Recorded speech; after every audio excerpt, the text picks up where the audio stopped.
ॐ भूर्भुवः स्वः तत्सवितुर्वरेण्यम्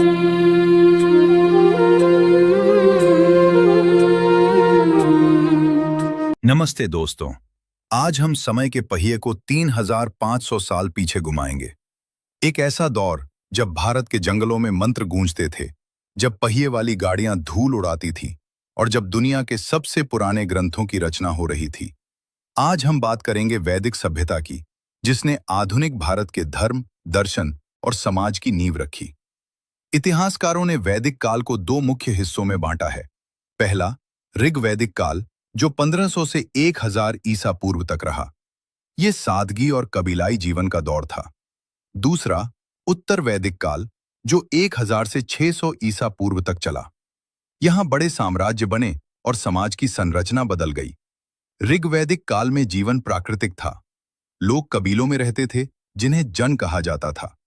कबीले का मुखिया होता था राजन, लेकिन राजन कोई तानाशाह नहीं था।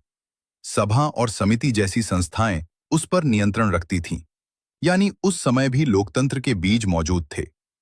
समाज पितृसत्तात्मक था, लेकिन महिलाओं की स्थिति आज के मुकाबले काफी बेहतर थी। लोपामुद्रा और घोषा जैसी विदुषी महिलाओं ने ऋग्वेद की ऋचाएं तक लिखीं। उस समय मुख्य धन सोना नहीं, बल्कि गौ गाय थी।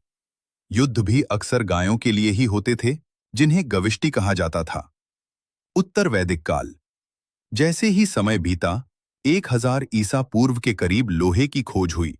इसने सब कुछ बदल दिया। जंगलों को काटकर बड़े खेत बनाए गए।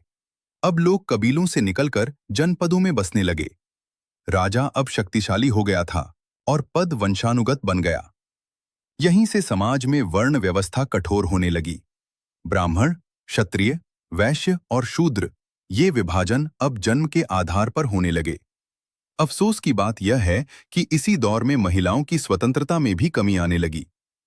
वेदों का खजाना वैदिक सभ्यता का सबसे बड़ा उपहार है उसका साहित्य। ऋग्वेद, देवताओं की प्रार्थनाएं। सामवेद, भारतीय संगीत का मूल।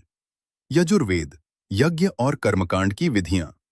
अथर्ववेद, दैनिक जीवन, औषधि और जादूटोना। शुरुआत में लोग प्रकृति की पूजा करते थे। इंद्र, जिन्हें पुरंदर किले तोड़ने वाला कहा जाता था, सबसे प्रिय देवता थे।